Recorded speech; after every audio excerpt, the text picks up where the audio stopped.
visą savo viltį ir pasitikėjimą sudėti į Dievą.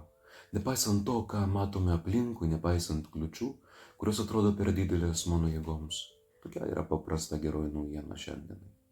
Kiek kartų Dievas kvietė tave, mane keistis, žengti žingsnį, išeiti iš patogumo zonos, o tu arba aš sustojau, nesuabejojau, išsigandau, nes žmogiškai tai netrodė protinga. Ir vis dėlto būta akimirkų, prisimink, kai ryžomės eiti ne pagal patogumą ar tą išsiskaičiavimą gyvenimišką, bet pagal Dievo kvietimą. Ir būtent tada patiriame, kad Dievas niekada nepalieka.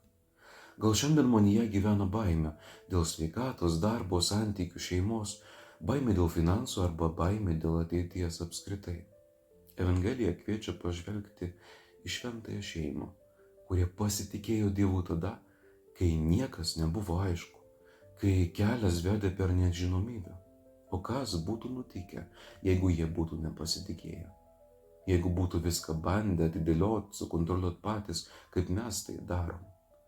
Gal manyje slypi dar vienas pavojus, noras viską valdyti, viską numatyti, būti savarankiškam, viską kontroliuoti. Tačiau šiandien Dievas kviečia pažvelgti į savo širdies gilumas ir paklausti, pas ką aš iš tiesų ieškau pagalbos. Pagalvokime šiandien, gal trumpai, gal akimirkai stabtelkim, kaip šventoji šeima gyveno, kaip pasitikėjo, kaip palaikė vienas kitą, kaip meldėsi, net kai buvo sunku. Ir taip kaip jie, leiskime Dievui šiandien vėl tapti mūsų tikrąją gyvenimo atramą.